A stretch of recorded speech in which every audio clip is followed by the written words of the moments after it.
அன்பான நேயர்களே, காலை வணக்கம். குரு பிரம்மா, குரு விஷ்ணு, குரு தேவோ மகேஸ்வரः, சாட்சாத் பரபிரம்மா, தஸ்மை ஸ்ரீ குரவே நமः.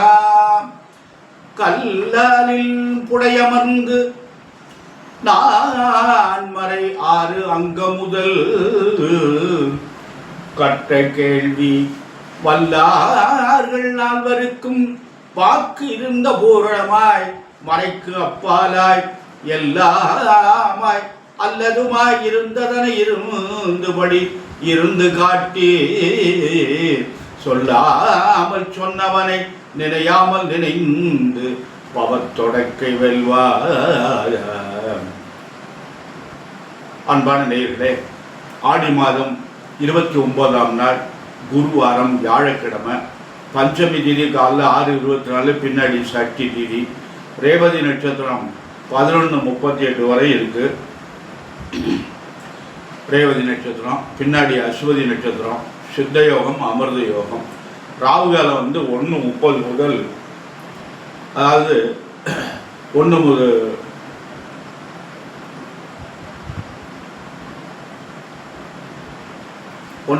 முதல் 3 வரை. யமகண்டம் 6 முதல் 7:30 வரை. குளிகன் 9 முதல் 10:30 வரை. சூலம் தெற்கு, பரிகாரம் எண்ணெய், நல்லெண்ணெய்ன்னு சொல்றது. அன்பான நேயர்களே, இந்த கிரகங்கள்லாம் எப்படி இருக்கிறது? இன்றைக்கு சூரியன் கடகத்தில், புதன் கடகத்தில், கேது சிம்மத்தில், செவ்வாய் கன்னியில், சனி ராகு கும்பத்தில், சந்திரன் மீனத்தில், குரு சுக்கிரன் மிதுனத்தில். இது இந்த கிரகங்களுடைய அமைப்பு. இன்றைக்கு மேஷராசி என்பவர்களுக்கு நாள் எப்படி இருக்குன்னு பார்ப்போம். மேஷராசி என்பவர்களுக்கு சனி ராகுவும் நல்ல இடத்துல இருக்கு, 11ஆம் இடத்துல லாபஸ்தானத்தில் இருக்கு. பாவ கிரகங்கள் லெக்கணத்துக்கு 3, 6, 11, ராசிக்கு 3, 6, 11 நன்றுன்னு சொல்லியிருக்காங்க. குரு 3ல் இருக்காரு, சுக்கிரன் 3ல், நல்ல கிரகம் 2 3ல் மறைவுன்னு பேர் இருக்கு. 3ஆம் இடம் நல்ல இடம் இல்லை குரு மேஷராசிக்கு. மேஷராசி என்பவர்களுக்கு நாள் சரியில்லை, பார்த்து கவனமாக நடந்து கொள்ளும். ஆனால் சனி ராகு லாபஸ்தானத்தில் இருக்கிறதுனால கண்டிப்பாக நல்லதே பண்ணுவாங்க, நல்லதே நடக்கும், கவலைப்பட வேண்டாம். அன்பான ரிஷபராசி என்பவர்களே, உங்களுக்கு அருமையான நாள். உங்களுக்கு 10ல் சனி ராகு இருக்குது, தொழிற்சாலை அமோகமாக இருக்கும். குரு பகவான் 2ஆம் இடத்துல இருக்காரு, 2 கூட சுக்கிரன், லக்ன ராசி அதிபதி சுக்கிரன் 2ல் இருக்காரு. இதெல்லாம் உங்களுக்கு நல்ல அமைப்பு. அதனால ரிஷபராசி என்பவர்களுக்கு இன்று நல்ல நாள். நல்ல நாள்னா என்னங்க அப்படின்னா, நல்லது நடக்கும், நல்ல காரியங்கள் நடைபெறும். தீய நாள் அப்படின்னா எதுவுமே நடக்காது, தடைபடும், தாமதமாகும். அது பேரும் நல்ல நாள் பேர். நல்ல நாளில் எல்லாமே நடக்குமானா, எல்லாமே எப்படி நடக்கும்? அவங்களுக்கு தேவையானது நடக்கும். அன்பான மிதுன ராசி என்பவர்களே, உங்களுக்கு பிரச்சனைக்குரிய நாள். ஜென்மகுரு ஏதாவது தேவையில்லாத பிரச்சனைகளை உண்டு பண்ணுவார்.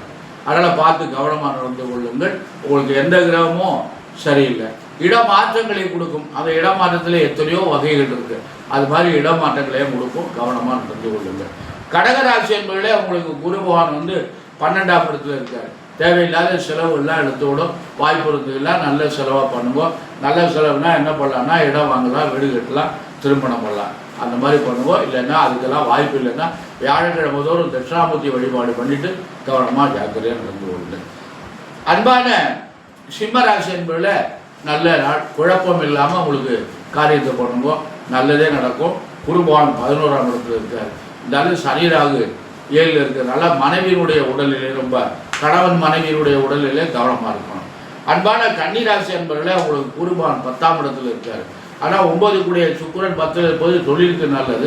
ஆனால் குரு 10ல் இருப்பது நல்லதில்லை, கெட்ட பேரெல்லாம் ஏற்படும். அதனால் பார்த்து கவனமாக நடந்து கொள்ளுங்கள். வேலை பார்த்தீங்கன்னா மேலதிகாரிடம் பணியாக நடந்து கொள்ளுங்கள். தொழில் பண்ணால் வாடிக்கையாளர்களிடம் கவனமாக நடந்து கொள்ளுங்கள். துளாராசி என்பது உங்களுக்கு நல்ல நாள், அமோகமான நாள், நல்லது நடக்கும், நல்ல காரியங்கள் தான் நடைபெறும். ஏன்னா குரு பகவான் 9ஆம் இடத்துல இருக்காரு, சுக்கிரன் 9ஆம் இடத்துல இருக்காரு, நல்லதெல்லாம் நடக்கும். அவங்கவுங்க வயசுக்கு தேவையான நல்லதெல்லாம் நடக்கும். நல்லதுன்னா என்ன? படிப்பு, வேலை, திருமணம், குழந்தை, வீடு கட்டுவது, வெளிநாட்டுக்கு போவது, சொத்து வாங்குவது, இந்த மாதிரி அவங்கவுங்க தகுதிக்கு தக்கபடி நல்ல காரியங்கள்லாம் நடைபெறும். அன்பான விருச்சிக ராசி என்பதில் உங்களுக்கு அஷ்டம குரு 8ஆம் இடத்துல இருக்காரு. காரியங்கள் எதுவுமே நடைபெறாது. பார்த்து ஜாக்கிரதையாக கவனமாக நடந்து கொள்ளுங்கள். அன்பான விருச்சிக ராசி என்பவர்களை புதுசாக எதையும் செய்யாதீங்க. தயவு செஞ்சு புதுசாக எதையும் செய்யாதீங்க, முதலீடு பண்ணாதீங்க, காரியங்கள் நடைபெறாது. அதனால் பார்த்து ஒரு குரு பேச்சு வரையும் கவனமாக நடந்து கொள்ளுங்கள். தனுசு ராசி என்பதே உங்களுக்கு அமோகமான நாள், நன்றாக இருக்கிறது, நாள் நிறைவாக இருக்கிறது, நல்ல நாள், நல்லதெல்லாம் நடக்கும், நல்ல காரியம்லாம் நடக்கும். சனி ராகு 3ல் இருக்காங்க. உங்களுக்கு தேவையான நல்ல காரியங்களை பூரா பூர்த்தி பண்ணிங்க, நிதானமாக நடந்து கொள்ளுங்கள். அன்பான மகர ராசி என்பதிலே உங்களுக்கு ஏழரையுடைய தாக்கம் இருக்கிறது. அதனால் பார்த்து கவனமாக நடந்து கொள்ளுங்கள். ஏன்னா ஒரு 18 மாதம் 15-16 மாதம் குறையாமல் இருக்கும். அதனால் பார்த்து கவனமாக நடந்து கொள்ளுங்கள். உங்களுக்கு குருபவான் 7ல் இருக்கார், அது குருபவான் 6ல் இருக்கார். உங்களுக்கு நன்மை இல்லை, பார்த்து ஜாக்கிரதையாக ஆரோக்கியத்திலையும் கவனமாக நடந்து கொள்ளுங்கள். கும்பராசி என்பதில் உங்களுக்கு 7ல் இருக்கிறது, இருந்தாலும் குரு 5ஆம் இடத்துல இருக்கார். கவனம் தேவை, நிதானம் தேவை. அன்பான மீன ராசி என்பவர்களை உங்களுக்கு நாள் சரியில்லை, ஏழையினுடைய தாக்கம் இருக்கிறது. குரு 4ஆம் இடத்துல இருக்கார். இந்த குரு பேச்சு உங்களுக்கு நல்லதாக போகுது. இந்த புரட்டாசி மாதத்தில் குரு அதிசாரம் பெற்று கடகத்துக்கு போக போகிறாரு. ஒரு 2 மாதம் அதில் இருப்பார்.